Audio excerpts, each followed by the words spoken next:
Welcome to Toffee TV. It's the Everton News Daily. Everton have finally revealed, after signing a contract 4 months ago, that Gana has signed a new contract till the end of June 2022. The player said, "I love the fans here. They've been great to me. They made it easy for me to sign the contract. Of course, I spoke with my family and my agent, but the love of the fans was really important. And this is a really good thing for me. I have enjoyed immensely my time so far at the club. I enjoy working with the manager, his staff and the players here. We are really determined to finish the season strongly. We will keep working hard to build our home record and try to get the same results or similar away from home too. I believe in my team and I believe in this club." Sam Allardyce said, "I'm really pleased that Idris has signed a new deal at the club. He's been terrific since I've been here and it's fantastic for the club. I love his attitude, the way he enjoys the football, the dedication and the focus with which he trains every day with always a smile on his face. It's great that he's committed long term to Everton and he will enjoy some of the best football here in the years ahead." So, yeah, he signed a contract, which we heard yesterday. It happened in October. So the real question is, why didn't Everton reveal this when it happened? It's slightly embarrassing today for them that this contract, they've had to reveal the contract when it actually happened in October. So why did that happen? Why didn't Everton at the time just come out and say, Gana has signed a new contract?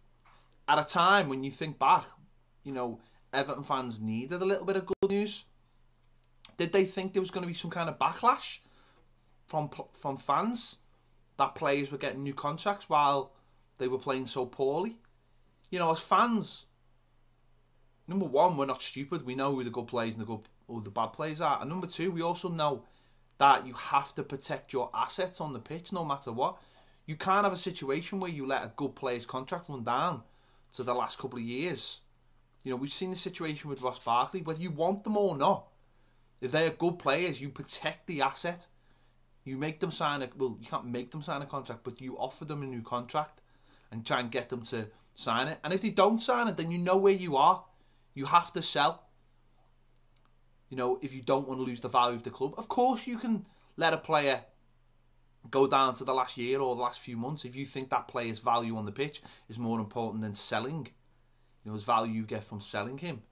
But I just find it very strange that the club didn't celebrate at the time that he was signing a new contract. There was a lot of rumours. David Unsworth actually came out and said we were very close. But why didn't the club actually confirm it? Some people won't be bothered, but I just think this comes in a long line of poor communication between the club and its fans. And that communication filters outwards into other areas, sponsorship, those kind of things. So I find it very, very strange, and I find, and whoever made that decision, I find that to be,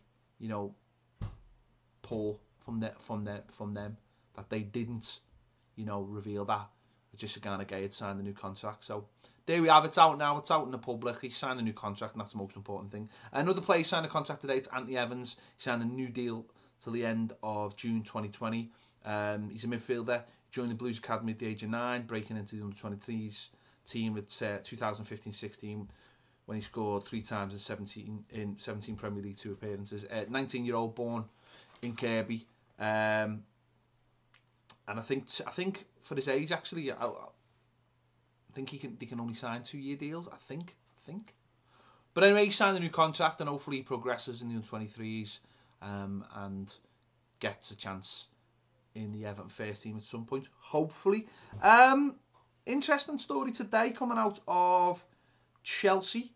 Their coach Eddie Newton has said that they actually scouted Cenk Tosun for a move to Stamford Bridge, and they were impressed by him. He said he is a very good player. I watched him at Besiktas and was impressed. In football, you rarely sign a player and expect immediate results, especially in January. He will need time. The Premier League is the fastest in the world and it takes time to adjust. Cenk is settling in and adopting. I really think he's going to do well in England, but needs given the chance and time to settle in first. So Chelsea had a little look at Cenk Tosun. Maybe they thought he fitted the bill.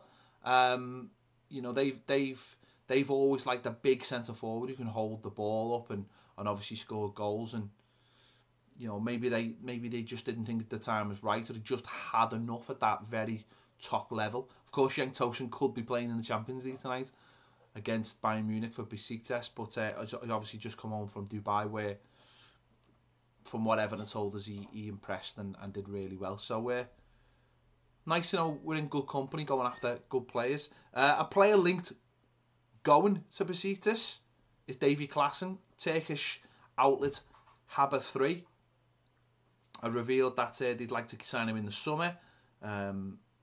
It says they want Klaassen on a permanent deal and suggest Everton willing to accept a loss on the midfielder, which I find ridiculously sad, to be honest. I'd like to see Klaassen given a chance at the end of the season. Me and Baz made a video out. It's on Patreon at the moment about players that Everton would need for next season if they were to get back into the Europa League. And now this season, although it's been a bit of a disaster for a lot of the new signings, could just be the year they need to settle in.